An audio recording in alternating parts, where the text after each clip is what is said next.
Shalom, Bapak, Ibu, Saudara-saudari yang dikasihi oleh Tuhan Yesus Kristus. Selamat berjumpa kembali di channel Suara Rohani Kristen. Pada malam hari ini, kita akan sama-sama mendengarkan khotbah yang akan disampaikan oleh Ibu Pendeta Debbie Basjir dengan tema Yesus berkuasa mengampuni dosa. Dan sebelum kita mendengarkan khotbah pada malam hari ini, saya akan membacakan satu ayat firman Tuhan yang terambil di dalam 1 Yohanes 1 ayatnya yang ke-9.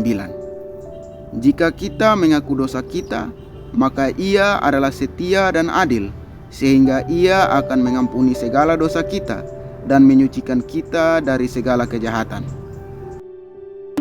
Silakan duduk. Shalom. Apa kabarnya hari ini? Tolong jawab yang kenceng, shalom. Nah, begitu dong ya. Iya, Bapak Ibu, hari ini tema firman Tuhan adalah Yesus berkuasa mengampuni dosa. Saya percaya tidak ada yang lebih penting bagi seorang manusia itu selain pengampunan dosa. Karena firman Tuhan berkata, semua manusia telah jatuh ke dalam dosa dan kehilangan kemuliaan Tuhan.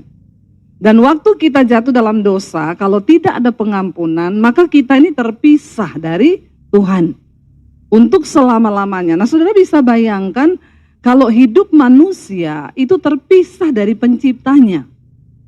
Yang menciptakan kita ini Tuhan. Nah, kalau hidup kita terpisah dari Tuhan selamanya, apa yang terjadi, saudara?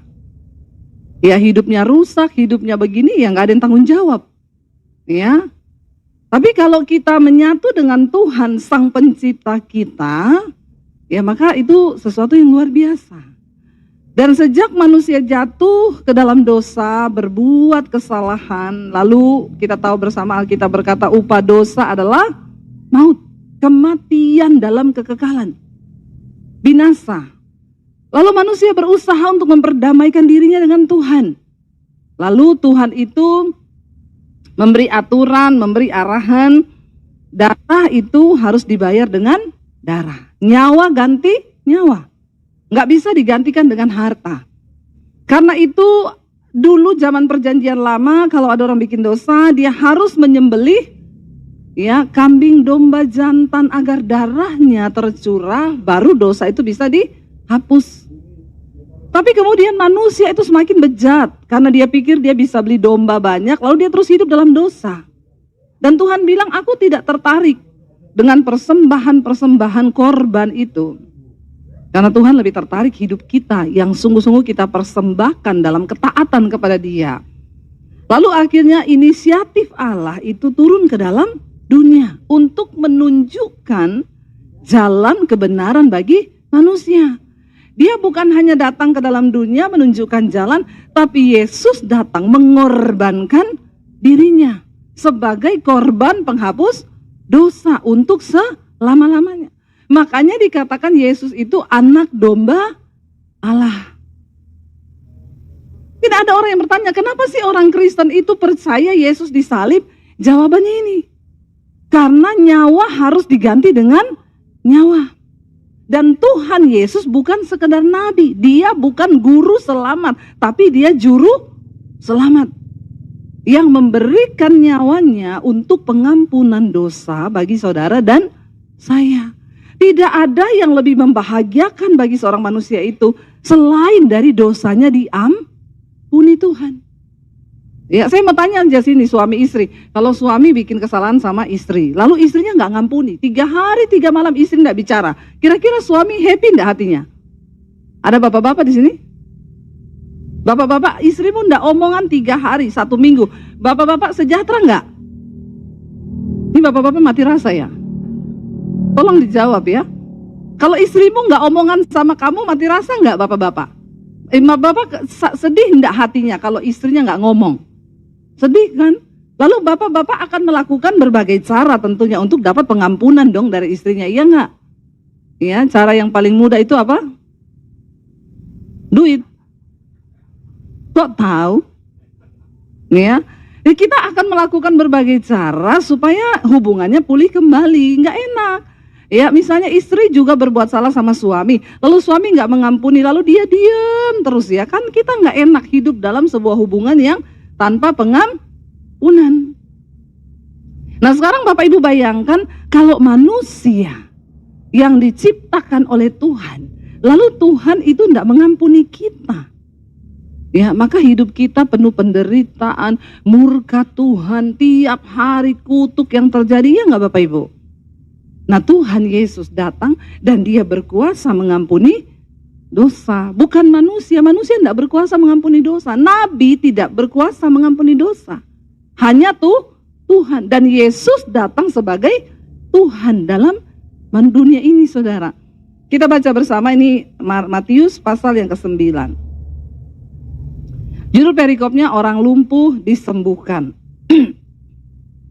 Maka dibawa oranglah kepadanya seorang lumpuh yang terbaring di tempat tidurnya.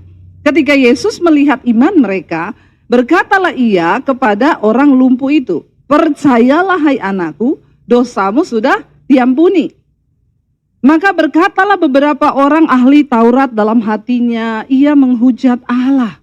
Mereka berpikir, kenapa dia berani mengampuni dosa? Kan cuma Allah yang bisa. Berarti dia ini menghujat Allah. Tetapi Yesus mengetahui pikiran mereka lalu berkata, mengapa kamu memikirkan hal-hal yang jahat dalam hatimu? Manakah lebih mudah mengatakan dosamu sudah diampuni atau mengatakan bangunlah dan berjalanlah? Tetapi supaya kamu tahu bahwa di dunia ini anak manusia, perhatikan kata anak manusia itu huruf besar, berarti menggambarkan Tuhan Yesus. Ya, dia berkuasa mengampuni dosa.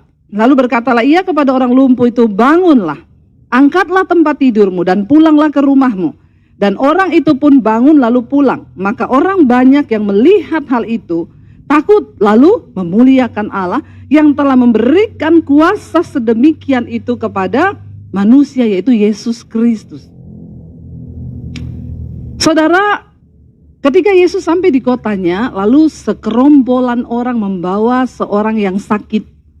Dan Alkitab berkata di tempat tidur dia diusung, dia lumpuh dan terbaring di tempat tidurnya. Saya mau tanya saudara, orang tuh kalau lumpuh kira-kira sedih enggak? Ya sedih, ya jangan bilang saya belum pernah lumpuh Bu. Cuma kita jangan sampai ya, kita gambarkan saja, kita aja kena flu aja udah kayak sekarat toh. Kadang-kadang ada orang-orang alay lebay itu baru sakit sedikit sudah kayak orang sekarat. Ini lumpuh saudara, ya lumpuh tidak bisa jalan. Saya yakin pasti mungkin imannya hampir mati, harapannya nggak ada. Dia mungkin bertanya sampai kapan aku hidup seperti ini, atau mungkin sudah minta mati. Karena orang itu saudara kalau dia tuh sakit ya, sakit itu berbeda dengan pergumulan yang lain. Kalau kita jatuh dalam masalah keuangan, itu di luar diri. Kita masih bisa lari, masih bisa sembunyi. Kalau kita dibenci orang, difitnah, itu juga di luar diri. Tapi kalau sakit, itu di dalam diri. Dan kalau orang itu sakit saudara, ya misalnya istri sakit, kadang suami bilang, ya percaya kamu sembuh, jangan takut. Maka yang sakit itu akan berkata, omonganmu tok loh, kamu kan enggak rasa berada di tempatku. Iya enggak saudara? Karena memang kalau orang di proses Tuhan sakit itu butuh penghiburan, butuh kekuatan ekstra. Ya, itu beda saudara. Orang sakit itu dia berhubungan dengan dirinya sendiri dan itu hanya tergantung imannya dengan Tuhan. Sekuat apapun orang mencoba menghibur dia, itu tidak akan bisa kalau bukan dari dirinya. Itu sakit. Kenapa Tuhan datang dan berkata kepada orang lumpuh itu, kata pertama yang Yesus bilang apa? Percayalah, dosamu sudah diampuni. Karena orang yang sedang berhadapan dalam keadaan sakit, dia berhadapan dengan dirinya sendiri. Dia cuma butuh satu kekuatan yang akan menjamin, bahkan aku mati, aku harus aman. Dan tidak ada rasa aman lain yang bisa diberikan kepada manusia selain satu perkataan bahwa dosamu sudah diampuni. Karena kita tahu ketika masih ada dosa, maka kita pasti masuk neraka penghukuman. Tapi Tuhan memberi kekuatan kepada orang lumpuh ini. Pertama kali yang dia bilang, percayalah hai anakku bahwa dosamu sudah diampuni. Makanya bagi orang yang ada dalam Kristus, ya kita nggak perlu takut lagi saudara. Kita percaya bahwa kematian pun adalah sebuah keuntungan karena kita percaya bahwa Tuhan sudah mengampuni dosa kita. Pengampunan dosa itu kebutuhan bagi manusia karena itu bersangkutan dengan keselamatan saudara. Dan Yesus bukan hanya nabi, dia bukan hanya guru selamat, tapi dia juru selamat yang datang dan menyerahkan dirinya. Makanya dia yang bisa mengampuni dosa manusia. Buka bersama Lukas pasal 24 ayat 46 mulai. Lukas 24 ayat 46. Puji Tuhan ya saudara. Baca bersama. Katanya kepada mereka, ada tertulis demikian, Mesias harus menderita dan bangkit dari antara orang mati pada hari yang ketiga. Lalu ayat berikutnya 47, dan lagi dalam namanya apa? Berita tentang pertobatan dan pengampunan dosa harus disampaikan kepada segala bangsa mulai dari Yerusalem. Di dalam nama Tuhan Yesus. Maka berita tentang pengampunan dosa dan keselamatan, pertobatan dan pengampunan dosa itu harus diberitakan ke segala bangsa.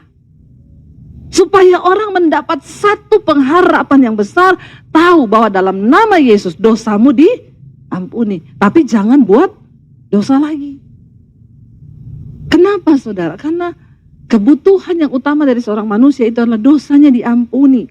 Kita baca bersama Kolose 1 ayat 12 sampai ayat 14. Kolose pasal yang pertama ayat yang ke-12 sampai ayat 14. Dan baca bersama, mengucap syukur dengan sukacita kepada Bapa yang melayakkan kamu untuk mendapat bagian dalam apa yang ditentukan untuk orang-orang kudus di dalam kerajaan terang. Ayat 13, ia telah melepaskan kita dari kuasa kegelapan dan memindahkan kita ke dalam kerajaan anaknya yang kekasih. Ayat yang ke-14, di dalam dia kita memiliki penebusan kita, yaitu apa? Pengampunan dosa.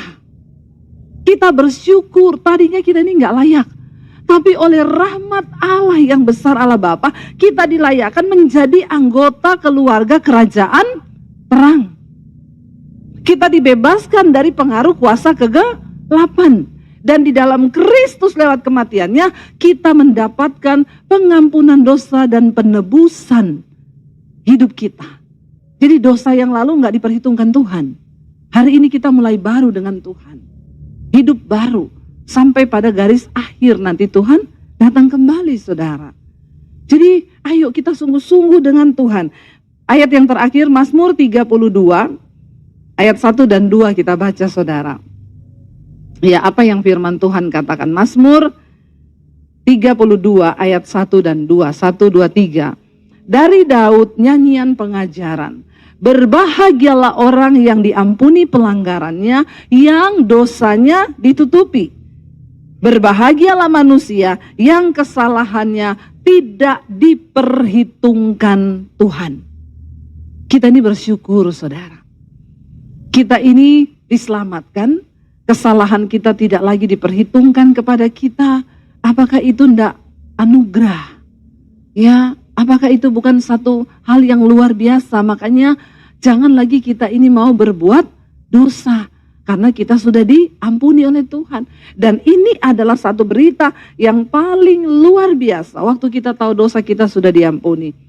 Kita juga percaya bahkan kematian tidak akan pernah bisa memisahkan kita dari Kristus. Kita bisa melewati semua hal dengan sukacita. Kita percaya bahwa Tuhan sudah mengampuni dosa kita. Kalau hari ini pun kita lagi sakit, kita sedang bergumul dengan penyakit, dengan apapun, ayo tetap percaya. Sekarang saya berani berkata, ayo percaya. Karena saya pun berusaha mengalahkan segala ketakutan, karena saya yakin dan percaya Tuhan Yesus yang sudah menjamin keselamatan kita di dalam Dia oleh penebusan dan pengampunan dosa kita. Saya berdoa buat setiap kita saudara, mari kita jaga manusia rohani kita, jaga juga manusia jasmani saudara. Tubuh ini adalah bait Allah, bait Roh Kudus.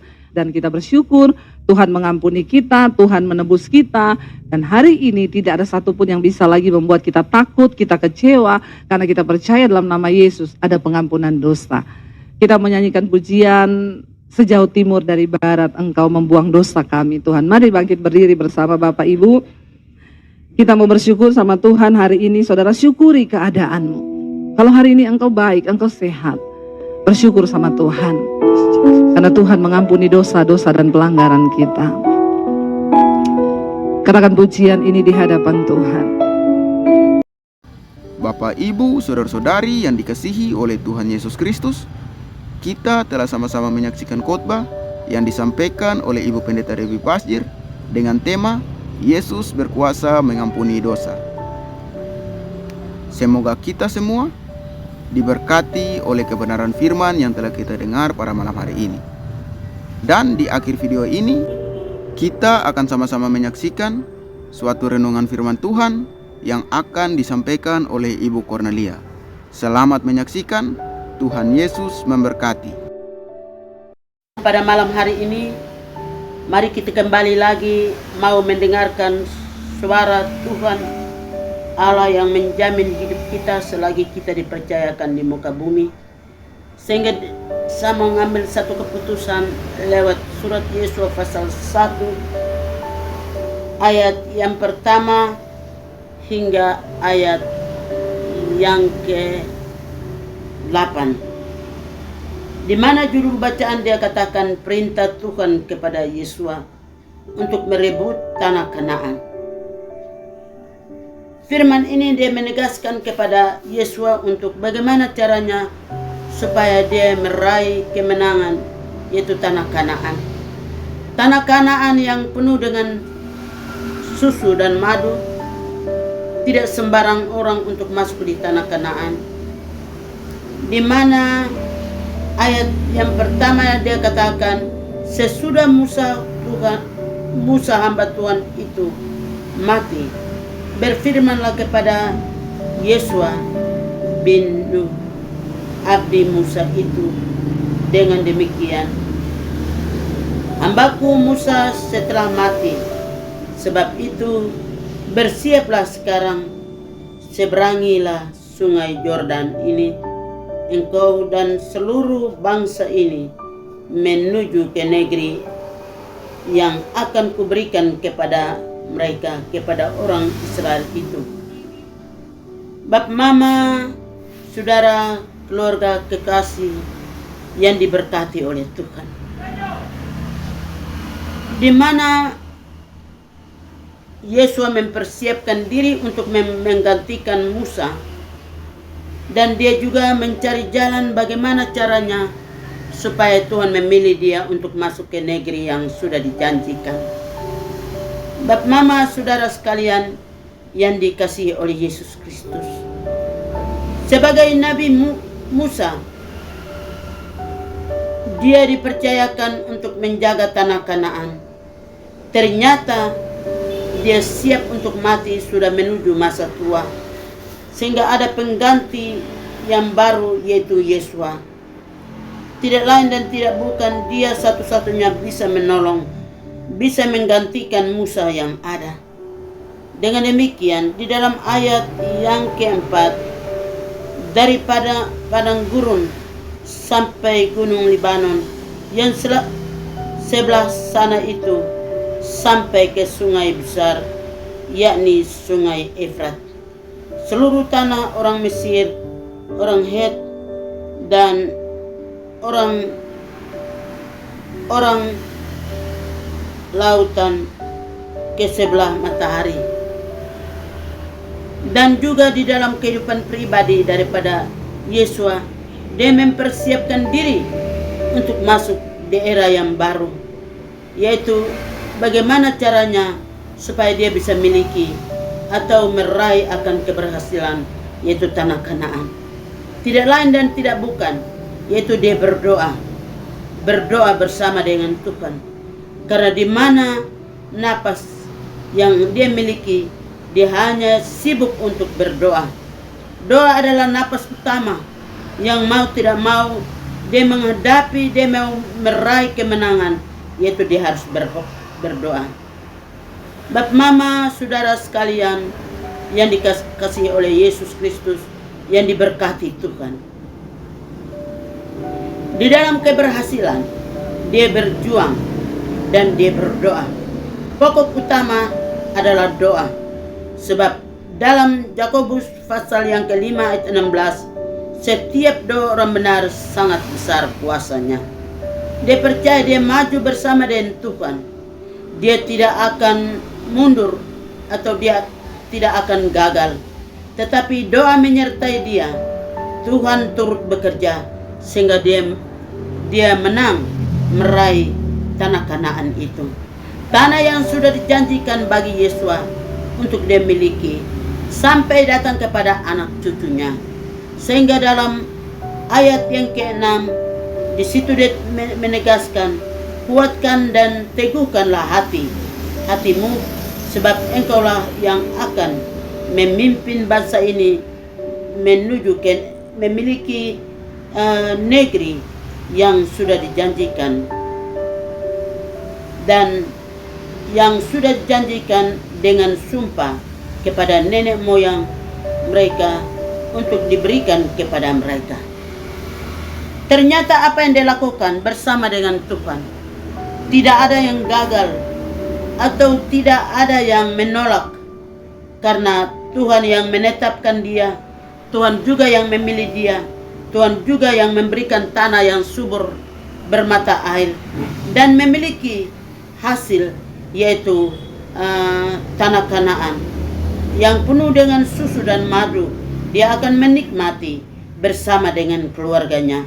Bapak, mama, saudara sekalian yang diberkati oleh Tuhan, hidup kita kalau kita kuat bersama dengan Tuhan, tantangan, cobaan, halangan, rintangan yang datang dari timur, barat, utara, selatan bertubi-tubi mengajar akan kita.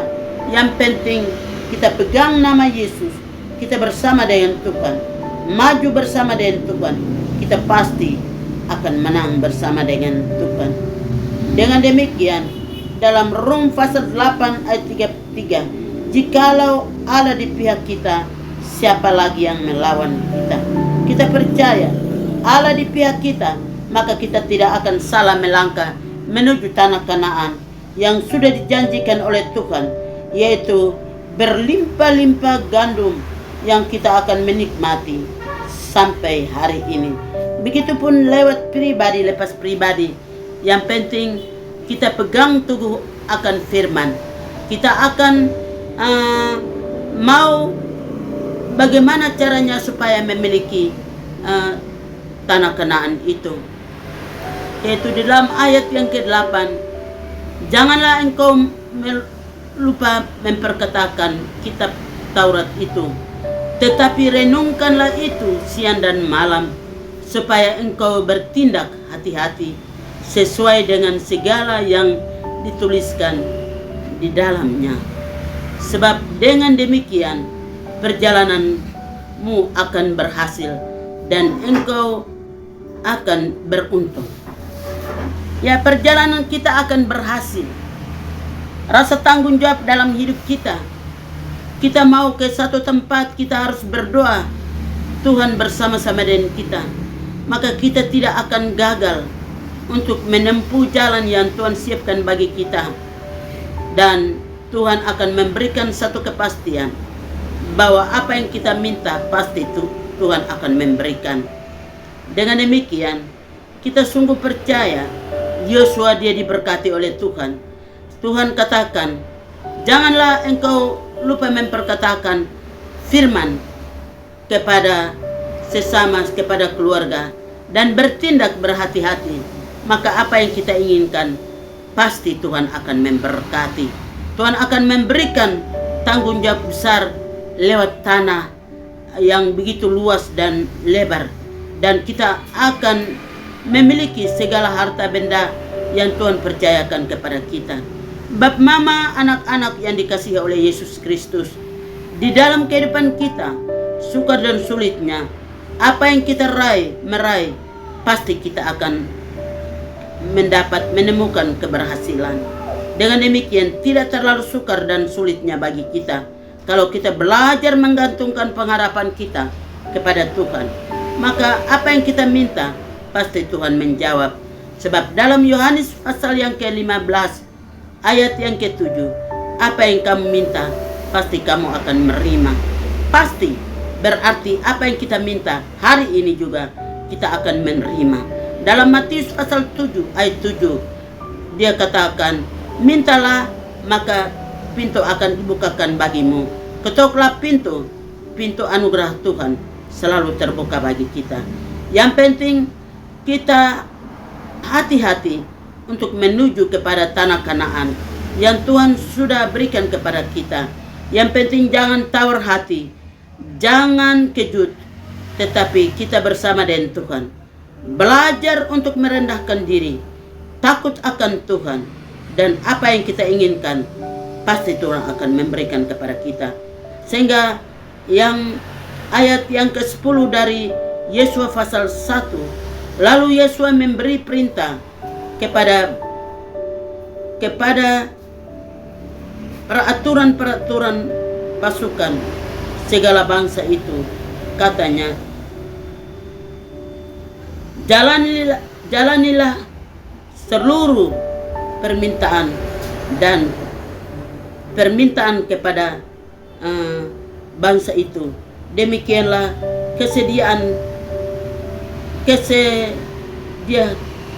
kusediakan bekal bagimu, sebab di dalam 3 hari kamu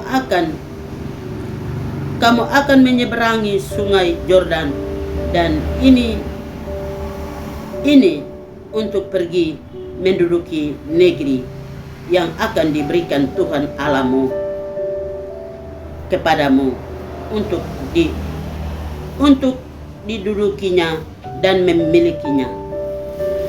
Bapak, Mama, saudara sekalian yang dikasihi oleh Yesus Kristus, kita diberkati sebagaimana Yesus diberkati. Dia memiliki tanah yang begitu luas dan lebar, dan dia memiliki makan minum dan serta berlimpah-limpah ganda dalam kehidupannya. Yang penting merenungkan Taurat itu siang dan malam. Hidup kita belajar takut akan Tuhan, dan kita selalu hidup bersama dengan Tuhan. Apapun yang kita minta, kita inginkan, pasti Tuhan akan menjawab. Tuhan kita dia mengerti, dia tahu apa yang kita butuh, pasti Tuhan memberikan kepada kita. Mulai dari saat malam hari ini sampai Maranatha, di dalam nama Bapa, Putra, dan Roh Kudus. Amin.